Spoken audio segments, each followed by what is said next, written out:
বাচ্চার সামনে চারটি ভুল করলে ওই বাচ্চার চরিত্র নষ্ট হয়ে যায়, তার ক্যারেক্টার লুজ হয়ে যায়। মনে রাখবেন, বাচ্চাকে আপনি যতটুকু আদব কায়দা শিক্ষা দিবেন, ছোটবেলা থেকেই কিন্তু পিতামাতার কাছ থেকে বাচ্চারা আদব কায়দা শিখে। সুতরাং পিতামাতাকে আগে আদর্শ হতে হবে, আদর্শবান হতে হবে।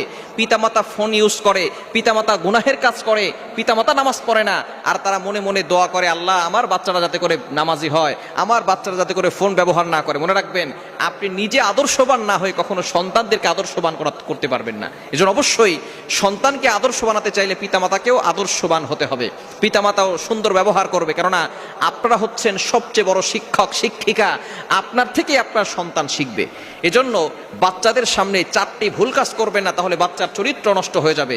এক নাম্বার হচ্ছে, বাচ্চার সামনে কাপড় চেঞ্জ করবেন না, পরিবর্তন করবেন না।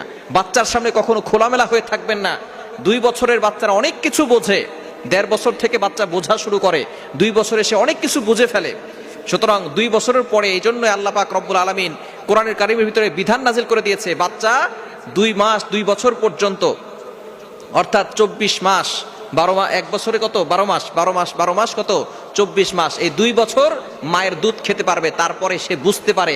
সুতরাং তখন আর তাকে দুধ খাওয়ানো যাবে না, এটা হচ্ছে ইসলামের বিধান। সুতরাং এই বাচ্চার সামনে 1 নাম্বার হচ্ছে, আপনি খোলামেলা হবেন না, আপনি কাপড় চেঞ্জ করবেন না, পরিবর্তন হবেন না, তাহলে বাচ্চার চরিত্র নষ্ট হয়ে যাবে, তার নেগেটিভ চিন্তা ভাবনা চলে আসবে। 1 নাম্বার, বাচ্চার সামনে কাপড় পরিবর্তন করবেন না। 2 নাম্বার, বাচ্চার সামনে কখনো অন্যের সমালোচনা করবেন না। অনেক বাবা মা এমন রয়েছে, বাচ্চার সামনে অন্যের সমালোচনা করে, গীবত করে। মনে রাখবেন, আপনার কাছ থেকে আপনার সন্তান শিখবে। গীবত করা কিন্তু সবচেয়ে মারাত্মক গুনাহের কাজ। নবীজি সাল্লাল্লাহু আলাইহি ওয়াসাল্লাম জানিয়ে দিয়েছেন, আল গীবাতু আশাদ্দু মিনাজ জিনা, গীবত ইজ হার্টার দ্যান ফর্নিকেশন। এই গীবতের গুনাহ জিনার থেকেও মারাত্মক গুনাহ, জিনার থেকেও মারাত্মক গুনাহ হচ্ছে গীবতের গুনাহ। এজন্য অবশ্যই আপনি অন্যের সমালোচনা আপনার বাচ্চার সামনে করবেন না। 3 নাম্বার, বাচ্চাকে মিথ্যা প্রতিশ্রুতি দিবেন না।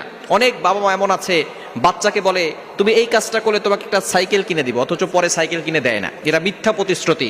এই মিথ্যা প্রতিশ্রুতি যদি আপনার সন্তানকে দেন, আপনার সন্তানের মাইন্ড নেগেটিভ হয়ে যাবে, সে কখনো আপনাদের প্রতি আর বিশ্বাস রাখতে পারবে না, এবং আপনার বাচ্চা আস্তে আস্তে নষ্ট হয়ে যাবে।